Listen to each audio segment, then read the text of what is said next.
Hello, everyone, and welcome to Empower Hour with KB. My name is Kristen Brown, and I'm super excited to share the next 60 to 75 minutes with you all today. Today, I have an amazing topic for you, and one that is crucial. It's just crucial in cultivating healthy and connected relationships. And of course, there was a little inspiration for this talk, as there always is. And I mentioned before that my daughter's always saying, "You need to write a parenting book, Mom. You need to write a parenting book." So at some point I asked her, I said, "Honey," because she always says to me, "You raised our hearts." That's something that she says all the time. This is my eldest daughter, and she's 31 years old. She always says, "Mom, you raised our hearts." So I reached out to her because I wanted to give this talk today about acting from love in relationships. And I thought, I'd just ask her what she means by that specifically. And she said, and this is a quote, she said, "Your actions were always and are always rooted in love. You raised and nurtured such beautiful hearts. I truly believe if I wasn't raised by you, I'd be a disaster. Through all the messed up stuff we went through, you did not let the world taint our hearts." That's a quote from my eldest daughter. So with that, of course, that was a moment of humble pride that I talked about on, I don't know, yesterday or the day before show. I don't remember when I did that. And I just really sat with that. These were through voice memos to each other. And I just sat with it. And I said, I really am speechless, but I'm really glad that I knew how to do that. I was glad that I knew how to come from a place of love. And I will say that my motivating factor is hard to pinpoint exactly where this came from, how I knew how to do it. I don't know. I think the main thing that I've come up with year to date, so far on my journey, is that I wanted to give my children things that I felt like I needed when I was younger. And this is what people often call, breaking the generational curse, breaking the generational patterns, these type of things. Now, of course, I don't say that I had a horrific childhood or anything like that. There wasn't major things, but there was a lot of things that I really could have used just as a being, just as a child. There's just things that I could have used. And I don't blame my parents for this because they were doing the best they could in the era that they were raising us in and all of that entailed. But I took my parenting seriously. And so one of the most major ways that acting from love has really shown up for me is through the relationship that I not only have with my kids, but that they have with themselves. And that's something else that my daughter went into, but I won't go into all the details of that. But she talked about how she, just thinking about her and her and her brother, which are 19 months apart. My youngest came 10 years after my son. But how she said, no matter what we were going through, no matter what rough period, because they had rough periods, those two. They had some really rough periods. There was at a time when my son did not even want to be around my daughter. So, but she said, no matter what, when it came to it, I always knew that I could count on his heart being in the right place. I'm just so glad that I was able to have this experience. Of course, it was something that I wanted, though. It was something that I desired and that I set course to have. But it's also something that I not only put towards my parenting, but put towards other relationships in my life as well. So what does it mean to come from or act from a place of love? What it really means is that your actions and your communication are rooted in care and respect. That's it. It's not super complicated. It's demonstrating to your people that their hearts, their feelings, their experience of life, and their experience of you matters to you. I knew that I wanted my kids to have a good experience of me. I didn't want my kids to hate me later, not want to be around me, or what have you. I didn't ever think that, of course, they weren't going to move out, go live their lives and all that. And of course, that's what I wanted for them. Just wanted to have a good, solid relationship with them.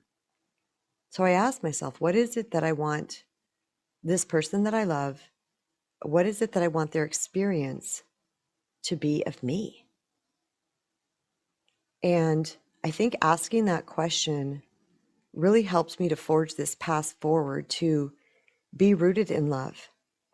Now, it was not only the love of my children, because we all know, those of us who are parents, you love your kids like most people anyway, like, you do anything for them. And, to really try to make their life the best it could. But what that it required was that I went within and started to heal aspects of myself, that I started to become a cleaner, clearer, healthier version of me. And of course, this is on the backside of it. I mean, I still do these things to this day, but the core, they're pretty much grown now. The youngest is 20, going to be turning 20. So, but working on those things has now yielded me the results that I've wanted. But what this meant was that I had to go inside of myself and say, how are you showing up? How are you acting? Are you doing the right things? And in essence, what it boiled down to was, are you coming from a place of love? Or are you coming from something else? And there were times when I was coming from something else. I was coming from fear. I was coming from frustration. I was coming from overwhelm. I was whatever, you name it. So I did my best to work consistently on trying to come from a place of love. Now, when I say that, sometimes that means doing the hard things. For example, not enabling, setting boundaries, taking breaks from people when needed. So coming from a place of love, I want to be radically clear, is not about pink, fluffy hearts floating around all the time, where everybody's just happy all the time. Because relationships can be messy. Raising children can be messy. What it means is staying in or returning to a place of capital L love rather than a place of blame, condemnation, trying to win, trying to control, all things that I believe most of us have experienced in our life. So rooting my heart in love, the love that I had for them, that was the lighthouse for me to work on myself. It was the guiding point for me to look within, because I had to go within first and say and recognize and take accountability for ways that I was showing up that were harmful, that were not helpful, that were not functional, that were not healthy. And I didn't want to be that. I wanted to give my children a different experience from part of the ways that I had experienced things in my youth, because there was a lot of great things in my family of origin. But I wanted them to experience something else. And within all of that, I wanted them to trust me. I wanted them to know that I had their backs. I wanted to be I didn't use this term at the time because it wasn't in my wheelhouse, but I wanted to be a great leader. I wanted to demonstrate words and behaviors and perception shifts and things like that, and be the leader in those relationships so that they could bring that forth in their own life as well. So when I talk about acting from or coming from love in relationships, I want to go into what this means. What does this really mean? So I'm going to share with you some key aspects. Let me count. 1, 2, 3, 4, 5, 6, 7, 8. 8 key aspects of what it means to come from a place of love. And I'll start here because this is one I already mentioned, and that is accountability and apology. Nothing says love more than taking responsibility for your actions and apologizing when you've made a mistake. And why does this take personal growth? Because we have to humble ourselves. And some people are stubborn, and some people won't be wrong. Or some people say, I can't apologize to my kids or to anybody else because that gives them power. So it's a perception shift, knowing that anything rooted in capital L love is where the power is. It is the highest form of energy. Love is the highest form of energy. Dr. Joe Dispenza, who does, oh my gosh, just the most amazing work in the world, he literally said, love heals. Love heals. He's a neuroscientist that has been doing his work for probably 25, 30 years now. This is coming from him. It's also coming from much of our spiritual literature. I'm not saying religious, I'm saying spiritual. And it's a concept that I learned and knew, of course, like I said, younger, wanting to come from that place, but also it deepened inside of me. And I did a talk, I don't know, not too long ago, and it was a part 1 and a part 2. And that talk was called What Would Love Do? And that's available here on this platform, but it's also available on my podcasting platforms if that's where you are listening to this talk from. You can scroll down and find it's not too far down. What would love do? I did a part 1 and a part 2. And people might think, oh, how could this go into a 2-parter? There's a lot here. I like to break things down in a way that make things very digestible to people. So if that's something that you're interested in, you can go find those on either this platform, Noon Vibe, or you can find them on YouTube or Spotify or Apple Podcasts or whatever it might be. So the first one that I want to say is accountability and apology is so incredibly important because it's a willingness to look within and change or heal what's not serving to the highest good of all concerned. I had to take responsibility that I was doing things that I didn't appreciate, that I wouldn't have liked if I was a child, that would not have felt good to me. So why on earth are you doing this to the people that you love the most? I've talked a lot about my children here, everyone. This is not about parenting. This is for those of you who are seekers, who are wanting to have healthier relationships, that realize that you have power and that by you shifting, changing, evolving, up-leveling some aspect of you, that you're going to get different experiences. Things are going to change. They can't not, because the energy has changed. And when we change our energy, we change our life. So the second thing is empathy and understanding. And this means listening to your person's feelings, their emotions, without dismissal, and trying to see things from their perspective. Empathy is really about feeling what they must be feeling at this time.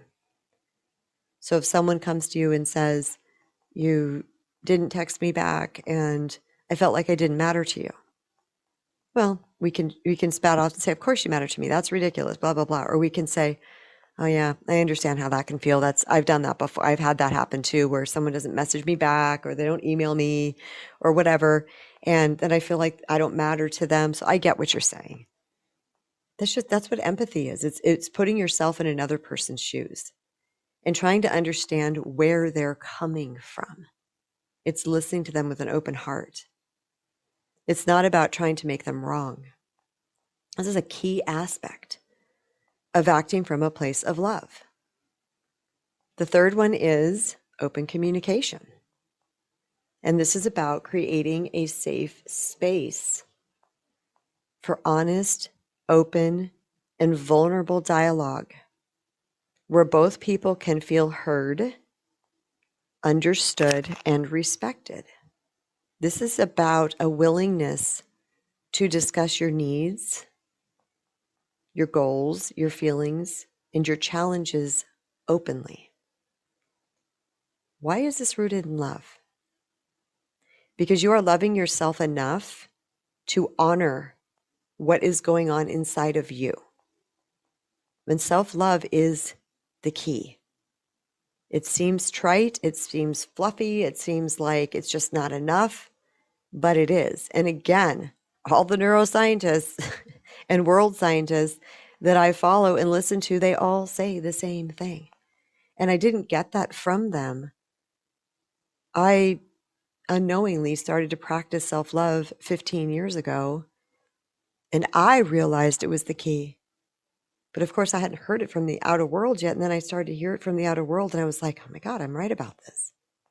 Some of the biggest names on the planet are saying this. So when we are willing to love ourselves enough to express what's going on inside of us, we're actually building connections with our people. We're allowing them to understand us too. And when we equally give them that space where we're open and we're receiving and we're allowing them to share what is happening inside of them, that's love. If you think about it, I'm sure you've had this experience before in your life where you're talking to somebody and you feel really heard. Don't you feel loved in that moment? Don't you feel so appreciated for that person? I can have a 5-minute conversation with somebody where I just share a few things and the person understands and validates me and allows me to speak my truth and doesn't judge me. And they reflect back to me what I'm saying. I can walk away from even a 2-minute conversation feeling so loved because what that person laid on the table before me was their love. They said, "Come to me. My arms are open, my ears are open, my mind is open. You're safe with me. I will not exploit what you're saying to me." Boy, when people exploit what you're saying to them, I want to leave a note on their car. I want to say, bro, sis, you are hurting your relationship in the worst way.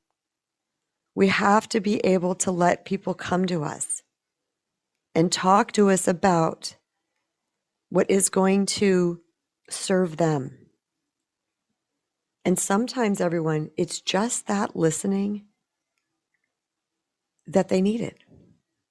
That's it. Just us holding space for them, shaking our head like we understand. Maybe we don't always agree, but we understand. We're seeing where they're coming from. We're allowing them to move this energy out of their body. I will tell you, it is one of the greatest honors that I have experienced in this life when someone says to me, "Do you have a minute?" Or I want to talk to you about something. I want to share something with you, or I had this experience. You know what that tells me? That tells me I'm a safe space because they're willing to come to me with their deepest, darkest, and their feelings and their emotions. And they trust that I will hold it sacred. I've often told people that I'm a vault. If people come to me and they tell me something, I'll say and it's okay that they say this, and I welcome them to say this every single time. Please don't share this with anybody or keep this private. Okay, no problem. Because I want my people to know that what they share with me is not going to go anywhere else. But not only that, they're not going to be judged. A lot of us are so afraid of being judged, likely because we were in some scenario in our life where we shared something and we were judged. That set up the alarms in our brain, and our brain was like, "Oh no, don't be talking about things because you're going to go get judged. No one's going to understand you. This is going to be terrible and awful." So we've shut down that sharing aspect of ourselves. So when I have somebody, not only as a mentor and coach, but also as just a friend or a family member or one of my children's friends or one of my husband's friends or whoever comes to me, I know that they have just handed me their heart. Literally. It's like they took it out of their body and they put it in my hands and said, "I really hope you treat this with reverence. I hope that you're careful. I hope that I did the right thing handing this to you." I take that seriously. I'm not going to exploit that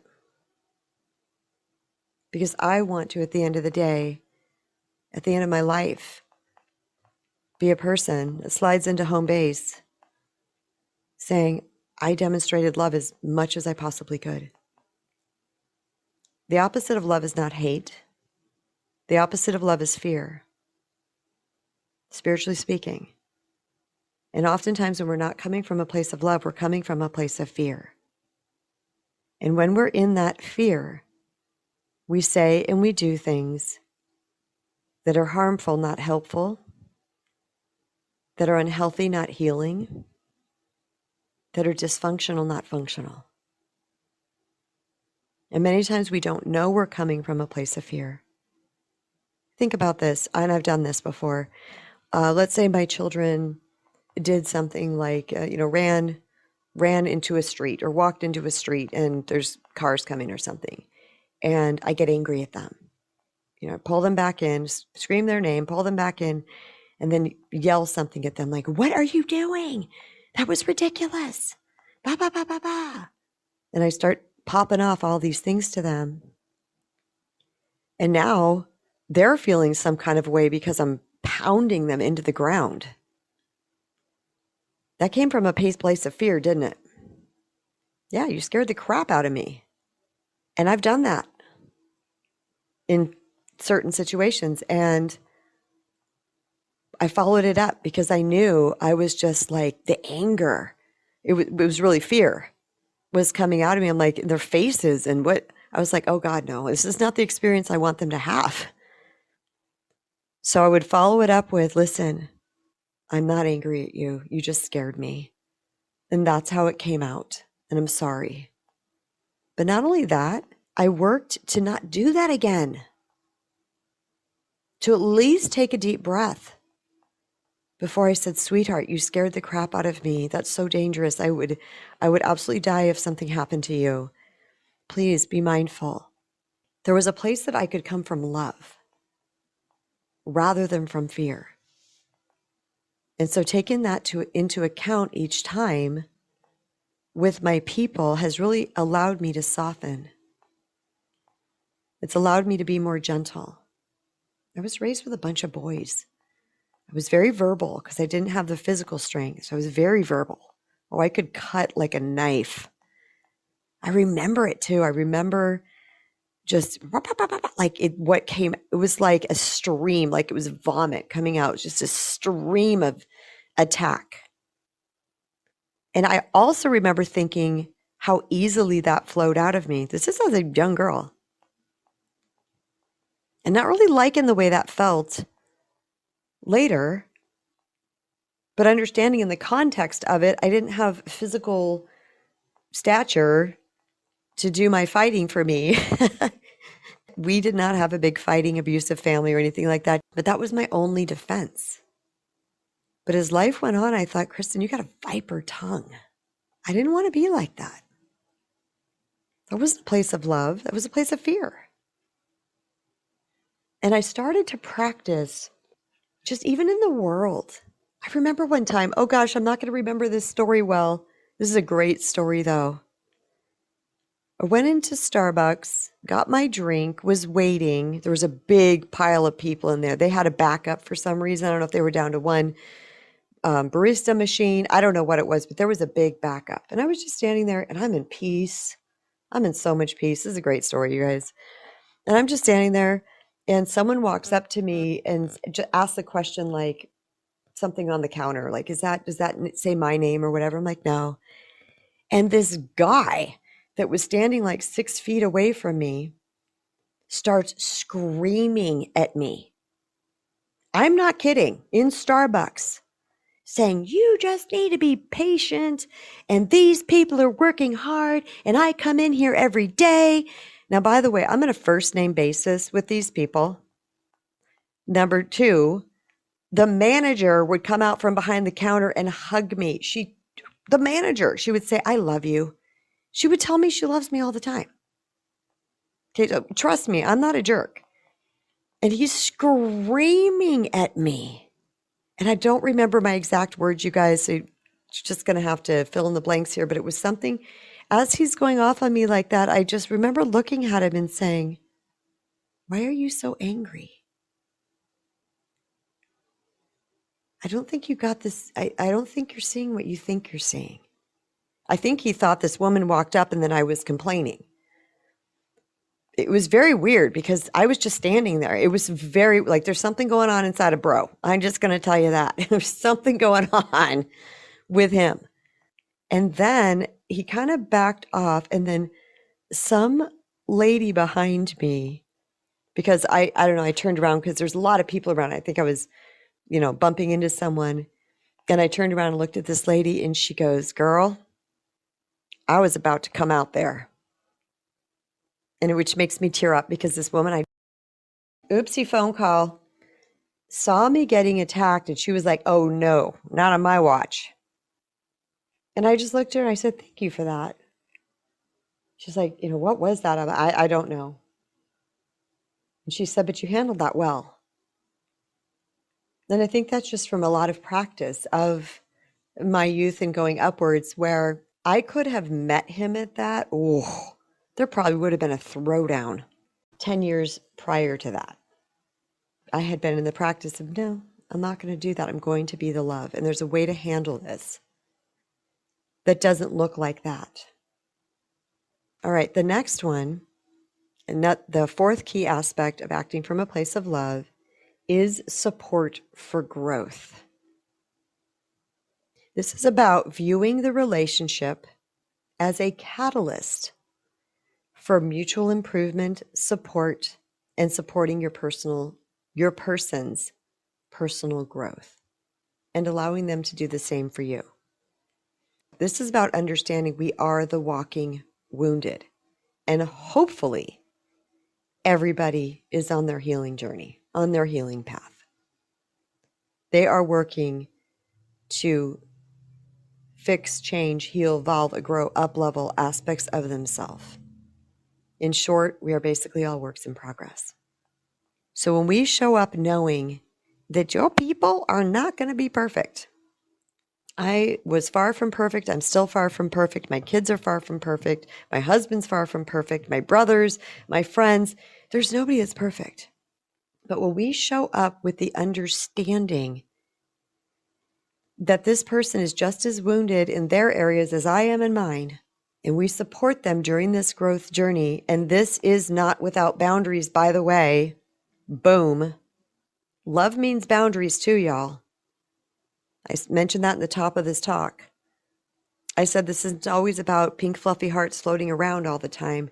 Relationships can be messy, and it's about staying in or returning to a place of love rather than a place of blame, condemnation, and trying to win.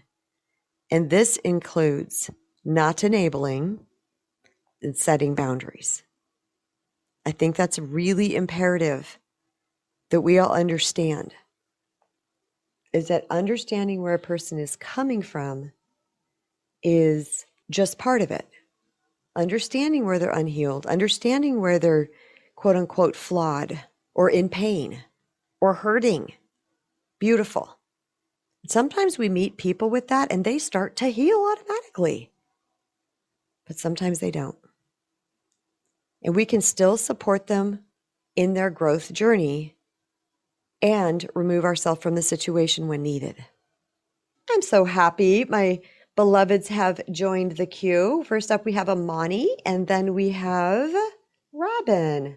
Thanks for joining, ladies. Hi, Imani. This is a great topic. And for me, I had to learn first that the first relationship I have to focus on is the relationship with myself. Because if I don't love me, it's going to be hard for me to love others and for them to love me in response. I had the whole perspective the wrong way. And okay, everyone has to love me, and that's the way it has to be. And all of it was external forces, external forces, external forces. And I didn't love myself yet. I was thinking, okay, well, as long as I can get the love from everyone else, then that's the way it had to be. But I wasn't realizing that I was the example I was setting for everyone else to follow. And they were seeing that I didn't love and appreciate myself. So that was the example they were following. But then I was upset and disappointed that they weren't loving and respecting me. And I had to take that time to realize and assess that, hey, wait a minute. I don't love and appreciate myself. So, how can I expect something I wasn't even giving myself? And that was a really big eye opener for me, was that I was the example I was setting for everyone else to follow. And so I'm being intentional in really getting to know who I am and loving every aspect of myself, the good, the bad, and everything in between. I'm spending that time with myself so I can know what is my yes and what is my no. It is helping me to create those healthy, safe boundaries that you're mentioning. Because when you don't know who you are, when you don't take that time with yourself, you don't know what you do need to put in place. You don't know what are your morals, what are your values, what do you believe in, what you don't, because you haven't taken that time to address that. You haven't taken time to take stock in that, to know what those things are. And when you do, man, does it like open your eyes to like a whole new paradigm in a sense. It's like a whole another shift in perspective, even though it may not change the situation you're in, but it changes the whole outlook, right? It changes like the whole way you Absolutely. deal with things. I used to be When really you negative. say paradigm shift, that's really what it is. It's like we almost have stepped into a whole different world because everything will look different when we love ourselves. Absolutely. It's a paradigm shift. That's why people can't believe I used to be so negative. And yeah, I did. I used to be really negative to the point that I was toxic and I was driving people away because they had to save themselves from me. It Right. was that bad. They had to save themselves from me. But then I had to save myself from myself hmm and take that time to turn things around because my life was just so bad because I was attracting what I was saying. And I had to learn, hey, you are attracting what you keep saying. So if you want the love, if you want the light, if you want the positivity, you have to start with your words. You have to start with your thoughts, dear heart. hmm And then that's what you're going to draw to you. That's what you're going to attract. That is what you're going to naturally see because that is what you're naturally looking for. And once I did that shift, man, did life become lighter and brighter. And I began to see myself for the queen and amazing person that I am. Thank you, Imani. Yes, indeed. That is so true. Well, yes, when it comes to who we attract in our life, it is typically a reflection of how we're treating ourselves. If we're not treating ourselves well, we typically are going to attract that. On another note, I didn't love myself to the extent that I love myself now, back when I was raising my kids. But I will tell you that my love for them was there, and I was loving them well to the best of my ability. However, this is where it gets interesting because if there's a mom that loves her kids, it's this one. Okay. We all can say that, but you know what I'm saying. Here's the thing though, it was my love for them that promoted me to go within and to clean up aspects of myself because I cared about their experience of me. That was like a doorway into many aspects of my self love. That was a doorway into many aspects of my personal growth, I guess, or in development. That's a better way to say that. Because later in life was when I really went through the self forgiveness, the self respect, the self acceptance, the self compassion, the self talk, the self care. All those things came later. But I was willing to adjust my behaviors to be rooted in a loving space rather than an unloving space or a fearful space. Thank you, Imani. Excellent share. I appreciate you so much, sis, and continue to heal well. Always envisioning you in full and complete healing. And next up, we have Miss Robin. And Stephen, I did get your back channel, and I will respond to that after Robin's share. Hey, Robin, welcome up. There.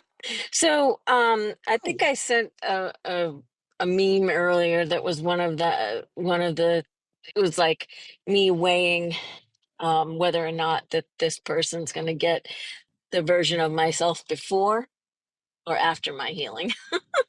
I saw one of So those yeah, yesterday and it so was I laughed. hysterical. Was it I with Meryl Streep? Was it with Yes, it Meryl Streep? was. Yep, yep. Okay, I saw that. I don't know if you sent it to me, but I saw it last night. So I funny. may have. Yeah, I may have. So I was laughing because I mean that is very true.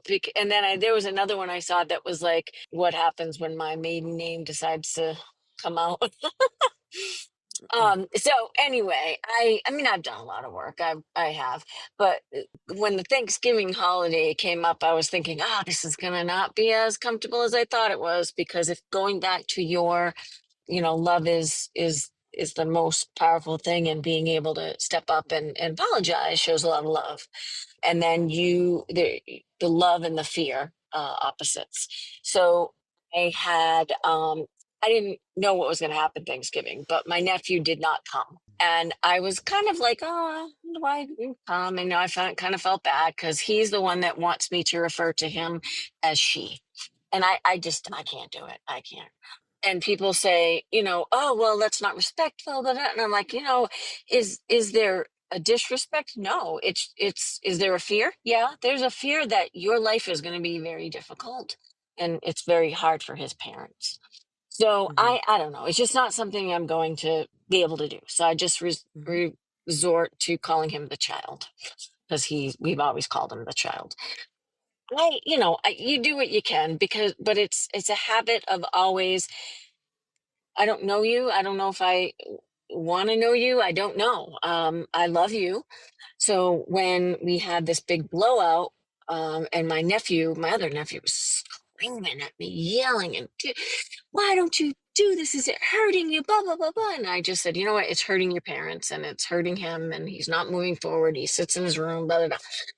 Was this a couple months ago when you told us about that? Yes, Okay. yes. And Okay. I said, I said, I love you. I said, I don't know why you care so much about what I think. It's, what I think, it doesn't matter. If you want to do what you do you, but you can't force your beliefs or opinions, or you can't demand something from me that Hmm. it's just not something I'm gonna, be on board with. So I a month or so, a few weeks went by. I sent him. I said, I'm sorry that I made you so upset. I love you. I don't want this to ruin our relationship. Um, and he said, I accept your apology. Now Mm. the other one, um, the oldest one that just screamed and yelled at me, and I looked at him and I'm like, I do not know who you think you're talking to, but I have taken care of you your whole life and given you, everything, lots of love and support, and whether it be, you know, financial or emotional or otherwise. I said, and I don't know who you think you're talking to, but I'm not one of your friends that you can just sit here and scream at. So I got up and Hmm. left. I got up and walked out, because that's what it is. I refuse Hmm. to listen to that. So that's And how why old is he? Thanksgiving, he's How old is he? 28. He's 29. Yeah. Wow. He's about Grown. six He's months from my daughter. Yeah, yeah, he's grown. wow. Um, and so Thanksgiving, he walked in, and, do you want me Is to he the help you one? carry that, He's Auntie? not. Do you want me to help you this? he- He's not the one that you apologize to. This is the other No, one. no, because Okay. he was the one that owed me an apology, but I don't Okay. think that they have enough emotional maturity to Yeah. come to that. I need to Yep. apologize to my auntie. Um, I love Yep. her, but I don't know. Maybe I'll just show her that. So he would not. He talked Hmm. to me. He was helping. And I think that might have been his way.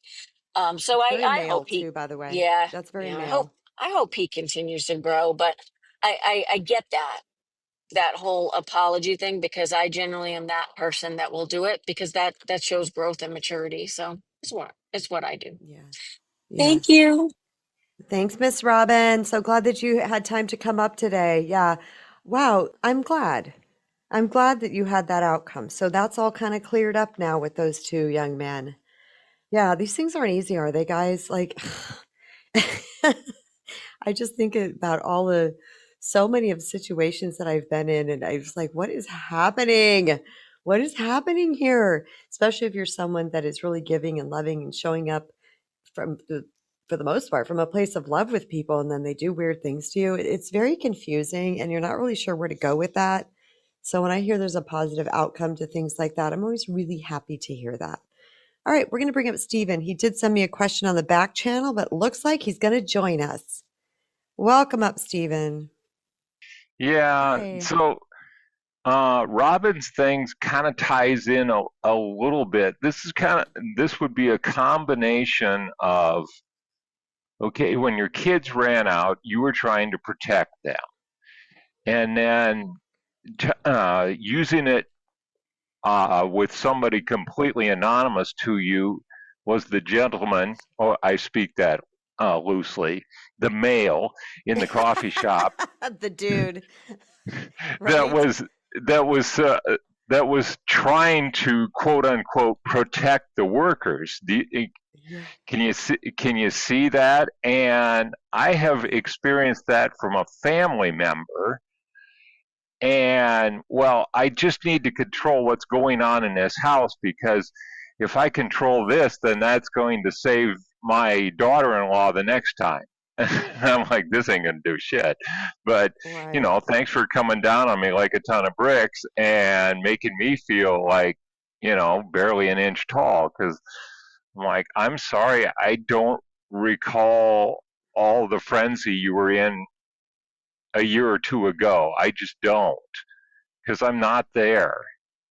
And so when you're in the heat of it, just like that, is, I'm sitting there thinking, like, okay, I, I just, I could have went like, I don't know what you're so upset about, but I tried to stay calm. I was very embarrassed because I'm like, I just can't remember. I'm sorry. I don't remember. This has Mm-hmm. nothing to do with my character or anything. I just Nope. don't remember. And I'm assuming now, because we do make assumptions as of yesterday's talk, that that not going off is possibly the best way. Although, God, it's hard in some situations because Well, that's you why it just takes practice. That's why we have to really practice this stuff and really root it into us and set intentions for the day and how we're going to, because of course, when we're attacked, what is it that we want to do? We want to attack back. We're going to fight back. That's the body's natural mechanism to do that. And it comes from the reptilian brain, right? We're attacked, we fight back. That's just what we do. But we don't need to, we're not threatened by the neighboring tribe anymore, or the T-Rex or the saber-toothed tiger. So we don't need to anymore. So it's understanding that we can handle this in a different way and practicing that and setting intentions heading into things that might get a little wonky. Like, how am I going to mm-hmm, handle if this comes up today? Yeah. But we don't know until we know, Stephen. That's all there is to it. That's why we can't shame or blame ourselves, because we're doing the best we can. yeah, knowing the way when you were talked about, oh, we're all the walking wounded, and hopefully we're on the healing journey. I'm like, I'm not going to hold my breath on that one for other people. Hmm. But I Some thought, people never will. Some people never will. And I hate to say this, you guys. And again, this is from the big scientists in the world. The majority won't. mm, yeah, that's that's what's so neat about once like holiday parties and stuff. You wander around here and you kind of accidentally bump into another seeker, and you just don't realize it, and you're like, oh my God. It's so encouraging Hmm. when, they'll share stuff like that and you can share back and you go. But Robin's thing with the nephew, it's like, yeah, one nephew's trying to protect the other one from Robin. And it's like, she's not the enemy, dude. Yeah. Yes. Yes. Well I said. mean, that's the prime example, because the one that was coming down on me was my sister-in-law, and it's like, if I control what happens in this house, maybe my daughter-in-law won't have the allergic reaction to the bananas at the Oh, potluck yeah. the I next remember time. that. Yeah, because the 20th is coming hard and fast, and so there will be more exposure to said person. Hmm. So I'm going to invite you, and maybe even because I'm going to say this word to you, because kind of getting to know you pretty well here, Stephen. Yeah. You can come back up because you have 3 seconds left, and I'm saying something to you that you probably want to respond to. But I am going to invite slash challenge you to be the love. in this next family gathering that you said is coming up here on the 20th or whatever that might be. Just see what you can do, play with it. This is what I did is I stopped taking everything so seriously and thought, how can I just approach this differently? How can I show up a little bit different and see what kind of result? Because we were talking about that over Thanksgiving too, by the way. You were supposed to check in about Thanksgiving. Yeah. What was I So supposed to say? first, challenge accepted or no? Yeah, I accept that because I think well, and the one year last year at Christmas, I went in with the idea of, well, everybody's talking about some of this stuff from the victim standpoint because that was after I left the one group at small group at Thanksgiving, and I was so sick of being around the victims that it's like, okay, anytime I see a victim, I'm going to call it out and be like, you know, they're allowed their opinion. They're allowed Mm-hmm. this. They're allowed that. I don't know why you're talking behind their back stuff. And that was kind of me trying to, uh, this year, I'm just going to go in and listen. And, your thing. That's interesting. I'm not going to try and fix Yeah. anybody because that's a waste of my freaking time. And like Yeah. Rachel's saying, if it gets too much, it's like I'm bringing my earbuds and I'll go down into my cot in the exercise room that I've been relegated to because I'm just the single uncle coming and everybody else is a couple. So you get the crappy cot in the basement. it's I'm underneath sorry. it's underneath my brother and his wife upstairs. He's 2 years younger than me, and with the foam ear noise protection, Uh, I could still hear him snoring upstairs oh through the no. floor. Oh my gosh. How does I'm she like, sleep with that? that's not my concern. Wow. Quite frankly, I'm worried about me sleeping, so I bring my white noise machine, and then I've got something on my phone. I'm like, if you hear it up there, then I doubt he hears it. But Okay, Stephen, I'm going to interrupt you and tell the question that you asked on the back channel because I'm assuming that's okay to be public. oh yeah, Yeah. you want How to does read it? Yeah. How does one respond when you can see that someone is coming from fear and control? This was such a good question. And I'm like, oh, I have to respond to this one because I see it all the time. And number one thing that we all need to know is that we can't make people see things, which is a huge bummer. I wish we could. I wish we could point it out and they'd be like, oh, you're right. I'm coming from fear and control. Wouldn't that be easy? So just let's know that going in that I'm going to give you my best possible answer and it may or may not do anything. But what I've noticed is number one, when they're coming from fear, remember they're coming from fear. So they're activated. So knowing that their nervous system is activated is extremely important. So as calm as you can possibly be, as calm as you can be, because remember, you want them to, if we start acting up to them, then that even further amplifies them. So as calm as we can be, this is my best thing is to ask them questions. That's it. Ask them questions. Get curious. Try to get them to say more. Some people, through the dialogue and through our calmness, will eventually say, "Well, yeah, I'm afraid of this." Some people might just deny it till the day they die. Okay, but at least we have a potential in to getting to the root of the issue, rather than doing nothing at all or feeding into what they're doing and joining their energy. That makes perfect sense. I think going back to my sister-in-law, I think the other thing that was kind of on me was the expectation that I was supposed to remember all this. Yeah. Yeah. And I'm like, I'm sorry. We communicate.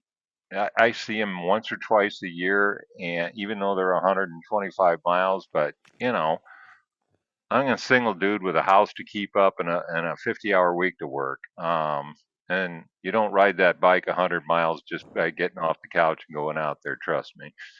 Well, there's no grace either. Like it was a full full on assault, right? There's no grace. Oh yeah. So that doesn't feel good either. And for me, it's about knowing who that person is. Not that it doesn't feel bad, but knowing who they are and that's how they act.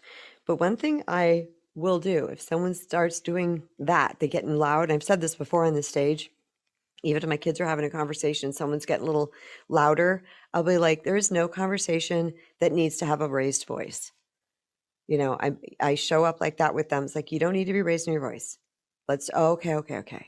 You know, because, and over time, people start to realize they do get a good result without the raised voice because we're listening. We're actually listening more because now we've not been attacked. Now we've not been disgraced, as I feel like that's how you felt, Stephen. You said embarrassed. And I mean, of course, this woman's coming at you like, how dare you be so forgetful? This person could die. And, you know, I understand there was a severity to that, right, Stephen? There absolutely was. Because if I remember correctly, someone's allergic to bananas, maybe.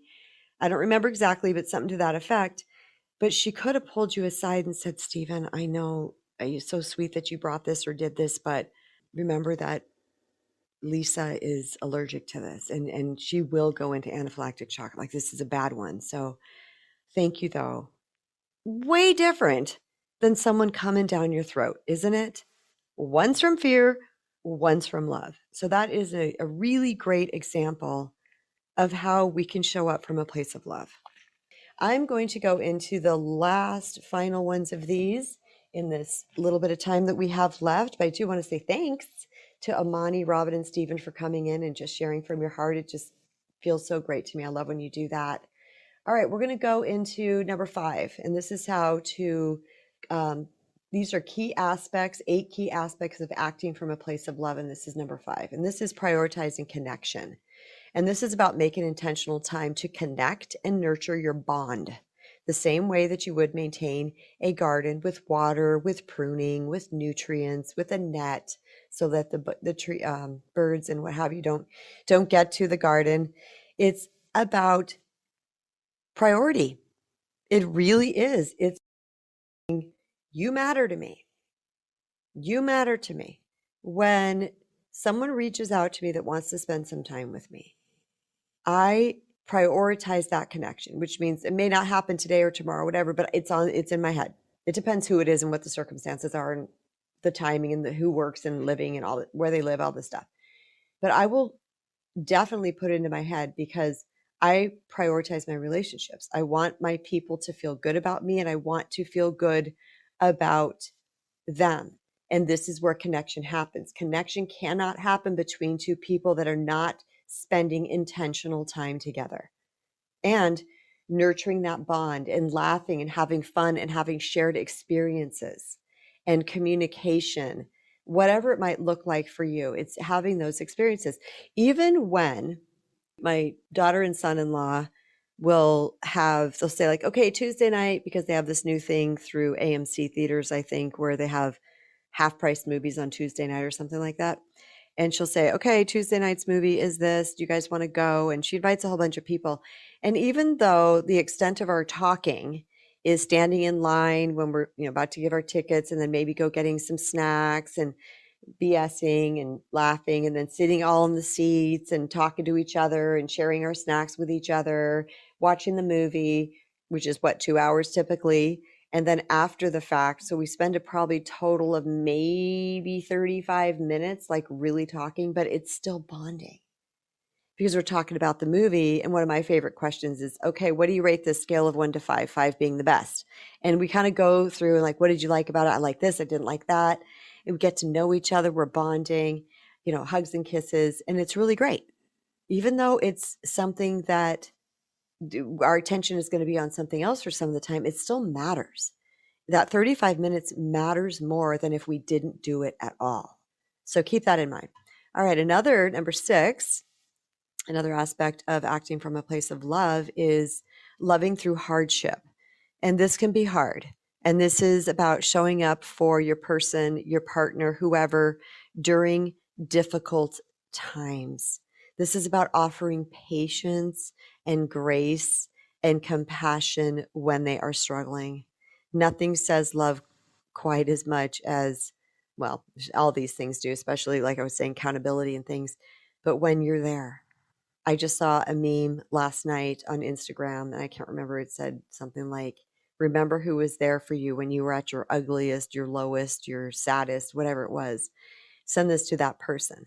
And I was like, yeah, it's so true. When there's those people that are like, I'm here. You're not exhausting me. I'm here. I'm here. I'll take a nap later. What do you need? Because they know that right now you're struggling. And of course, I'm not talking about the chronic victims and the people that every single day for 14 years are bitching and complaining and doing all this.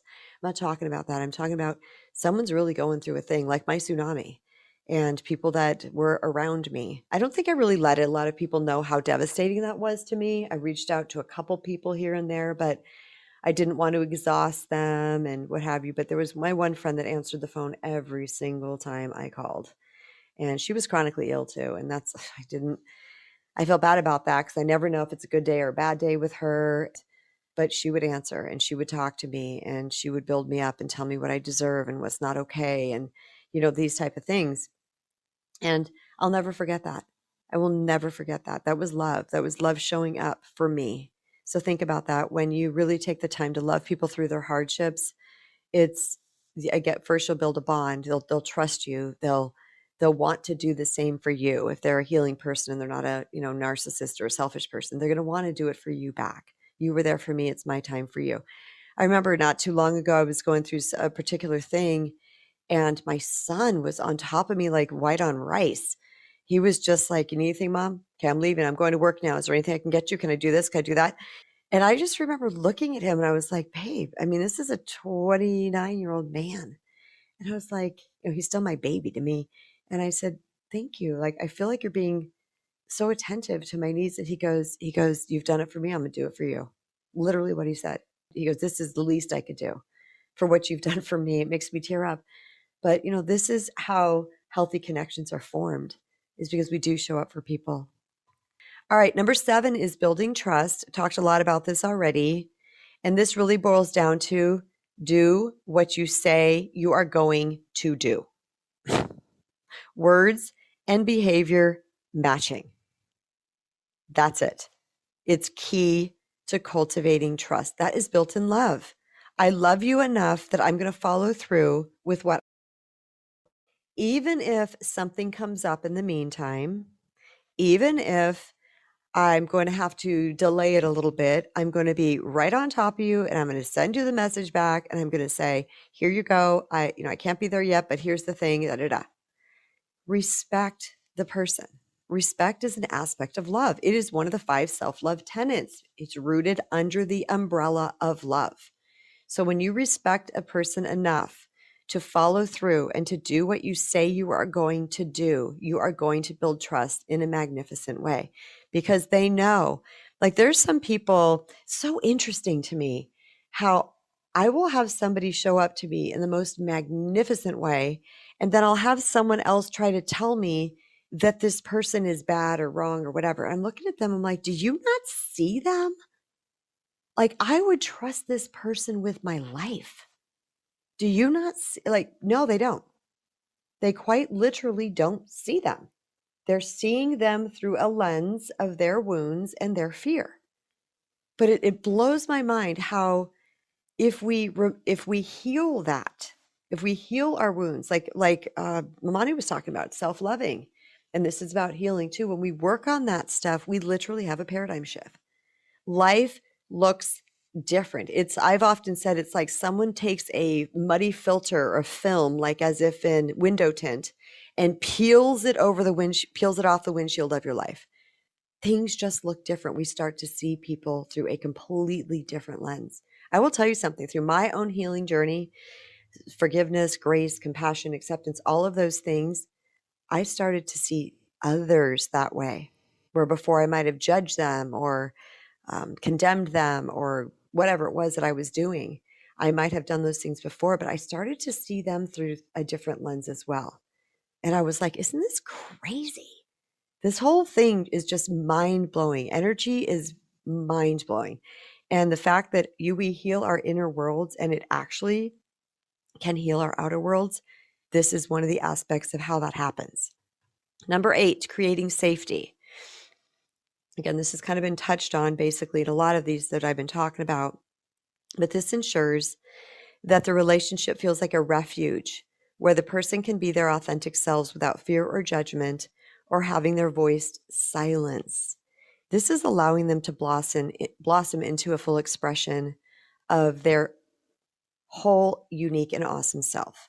And going back to all the way at the beginning of this talk, when my daughter was telling me how, what was she call? What did she call it? She said, "You raised our hearts." That's what she was saying. That's one of the things that she said to me. She sent me 3 voice memos explaining this to me because I said, what do you mean when you say I raised your hearts? Go back to the beginning and listen to it. It was a very interesting little section of this talk. And one of the things that she said is this. She said, "You absolutely allowed us to be who we are." And they've said this several times through greeting cards and birthday cards, Mother's Day cards, etc., that we all write each other letters. And we give a card maybe, and we write in the card or we write a letter. I kind of stopped buying $8 cards and just write a letter now. They don't care. It's a sentiment. But at any rate, that was just a really dumb sidebar, but you get what I'm saying. That was one of the things is she said, "You allow us to be exactly who we are." She's like, "Look at each of us, Mom. We're so different.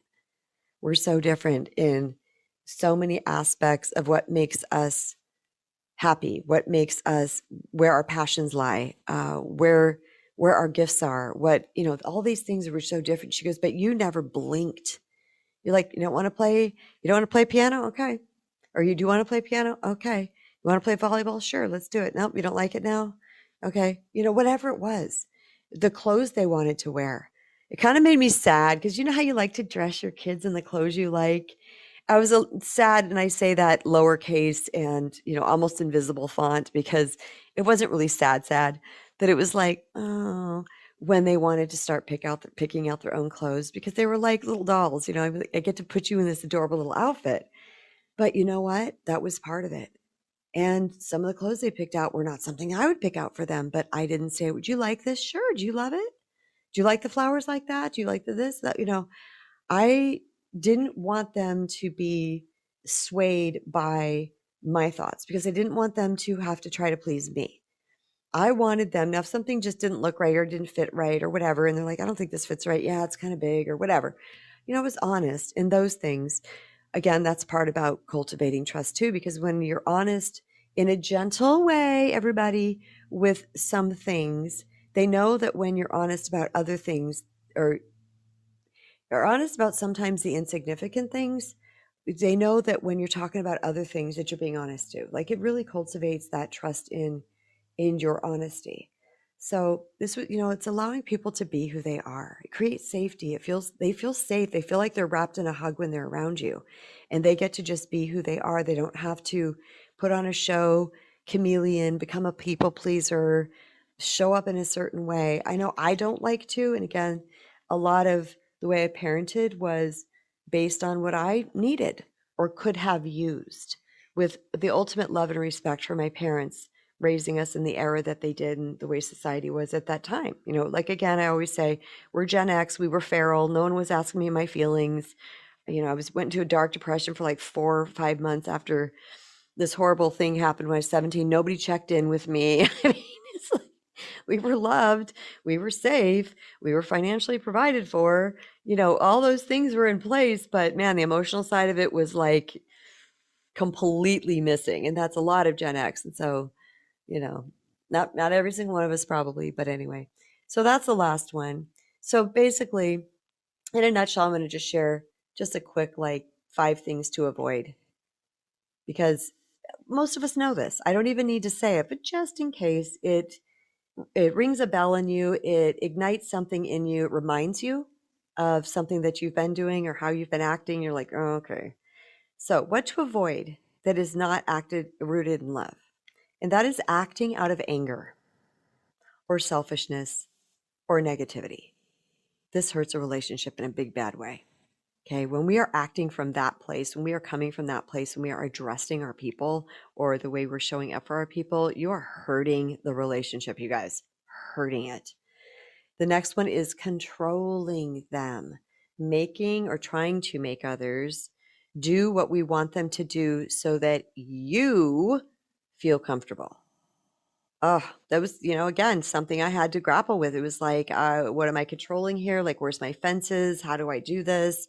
Meaning, when I say fences, I always looked at my kids as having, when they're little bitty, you have a really tight fence around them. But as they grow, we have to expand our fence. To me, this is just a visual. I had the fence is electric. You get too close and you're going to get zapped a little bit, meaning there's going to be a conversation. I want to put you back in line or whatever. But those fences had to get wide and wide and wide till they were literally gone. Okay.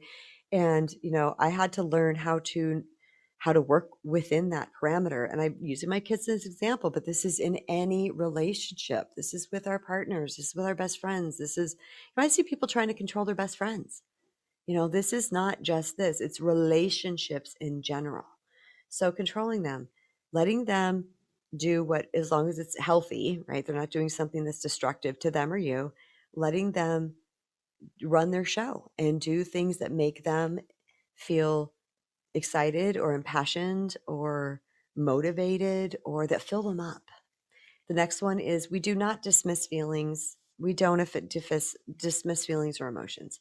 We sit with them. We understand what the person is feeling. We offer empathy and compassion where needed, maybe a clearer perspective if someone's spinning out, but we don't dismiss. It's just, yes, this is how you're feeling. I understand that. And, let's look into that.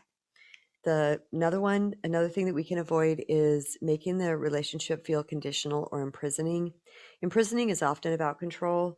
Conditional means you have to show up in this particular way or I'm going to withhold love from you. And it's things that are stupid, like you have to bring me flowers every Friday night or else I'm going to withhold love from you. Or I'm not looking at you or not talking to you.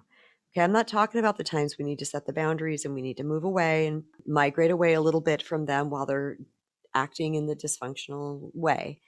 But this is about, here's the thing. I love my people unconditionally.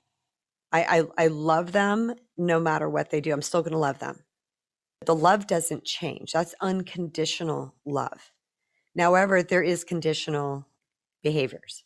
So that means there are conditions with the way you are going to express yourself to me. Like I'm going to have to set a boundary, remove myself, or speak up, or do something in that respect. Here's the truth, you guys. When a relationship is conditional, I don't believe that's love. So if you got somebody that says you have to wear tight dresses and high heels or always have makeup on, this is just first thing that came to my mind, or you need to go to the gym every single day and have big muscles and not go above a certain weight, meaning a woman to a man, maybe, I don't know, whatever it might be, when you have those type of things, that is not love, sisters and brothers. It's not even close. That is so conditional. All right. And if you got someone throwing these conditions on you, I will love you, approve of you, keep you around. If you are showing up to me in these superficial ways, nah, you need to really think about that relationship with that person. Now, if it's things, because I always have to have the disclaimers like, I need you to stop yelling at me or stop accusing me of things or whatever it might be. Just, throwing down some healthy boundaries. That doesn't necessarily mean that this person doesn't love you. It means they probably do love you enough that they are doing the hard thing, which is setting the boundary with you. That's a hard thing to do because we don't want to rock the boat. We don't want to lose the relationship either. So it's very difficult. If someone's setting a boundary with you guys, my God, that's rooted in some serious love. It really is. And the last one is focusing only on your gain, which kind of ties into the selfishness piece of the first one that I spoke about, how things to avoid. But this is really about not really considering the other person. It's not understanding that they're having an experience of you. It's really about what can I get from this? This is all about me. The Gottman Institute and so many other places, talks about acting in service to your people. How can I make your life better today? And this might just be something as easy as I'm taking the trash out, or I'm asking them how their day is, or I am saying, in which way can I help you today? Or whatever it might be. But it's really putting your person in the forefront of your mind and knowing that they matter. And here's what I have discovered. A lot of people are afraid to do this because they think they're going to get consumed with caring about the other person. Okay, I'm recovering people pleaser here, way over giver here. And that never happened because people are doing their own life. Unless they're a user or a narcissist, are they going to come and try to suck you dry? All right. But for the most part, just showing up to them in a way that is saying you matter in the world to me, and I'm focusing on what I can give rather than what I can get, is tremendously healing to a relationship. Because some people, especially the ones that have not healed from their trauma, they are so rooted in self. They can't see, I say they can't see past the nose on their face. That's what I tell people all the time. So if you have this glorious life in front of you, and it's this gorgeous mosaic on the wall, and you have a person that is unhealed, you see everything. You're standing back from the mosaic. You've got the full picture. You're in gratitude. You're in love. You're in healing. You're on the spiritual path. You're doing transformation, all these things. The people that have not healed, their nose is pressed against that wall, and they only see what's right in front of them, which is themselves. It's an extremely difficult relationship to be in because they won't zoom out. They won't look back and say, wow, I'm really affecting this person in a bad way. Not all the time. I don't want to say it won't as if it's an absolute. Unless they start healing, they won't be able to see it. That's a better way to say it. So they'll be right so close up to themselves. They're only going to see this one little tiny aspect of this beautiful mosaic of your relationship and life with them. The healing, what that does is it pulls us back. It makes it not all about us, because highly traumatized people and who've not done the healing work have a very, very difficult time accessing their heart. In fact, my beloved Sydney, she said that same thing in our conversation. She said, Mom, I feel like people that are really, really traumatized have a hard time accessing their heart. Okay, she's 31 years old, having an open heart. And I said, it's very, very true, because the armor goes on, the walls happen. For those of you in my age range, do you remember Get Smart? And it was Agent 99. That was the woman, and I forgot what the guy's name was. And the beginning and the ending of the show is they're walking down this big hallway, because it's, this is undercover spy stuff. And these gates open and this wall goes up and then this thing slides shut and this lock undoes. Like the whole time they're walking down this hallway, all these things are happening, right? Maxwell Smart. Thank you, Robin. Yeah, that's exactly what happens, is that when people are traumatized, they've got gate after moat after armor, their heart is so encapsulated, and they're in pain. They can't see past that. So they don't often see what they're doing to us. And even though it is their responsibility, yes, it's also our responsibility to set up parameters with that if it's getting out of control. But the thing is that there's a bit of compassion and understanding that can come into this place. The love of this is really not about me. This is really about them. They literally can't see me. They're blind. All they see is themselves and their own pain. That doesn't mean you accept it. That doesn't mean you have to stay in the relationship. It doesn't mean anything. But what it does is it takes us out of, they don't love me enough. If they loved me enough, they would change. No, they don't even know how to do that yet. They think they're loving you, by the way. Super interesting, isn't it? All right, got a lot of messages on the back channel. I'm going to read these real quickly. Stephen, yep, no grace. Thanks. Wrote down the calm, ask questions, and no raised voices. Love your wisdom. Thank you, brother. Yep. Everybody's saying Maxwell Smart. And then Sarah said, probably because they are trying to self-protect. Yes, absolutely. It's hard to break through the walls. Tunnel vision is hard to move out of. Yes, Sarah. I love you, Sarah. Thank you so much for sharing that. It is. That's exactly right. They're trying to self-protect. And so what would love do? Love sees that that's what's happening, and love doesn't take it personally. All right. Let's say someone's like really, and I'm thinking I'm thinking about when people are really abusive and dysfunctional. Okay. They're so guarded. They can't see how their behavior is affecting you.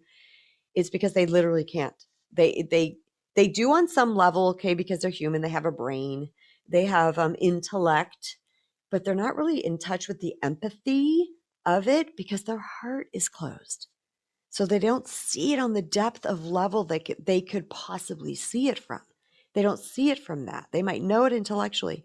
But the problem is, unless we feel something, often we can't change it. So when I felt how it must have felt for my children to be the receiver of me yelling at them, my first two when they were younger, I don't even think I ever raised my voice to my youngest. I was healed so much by then.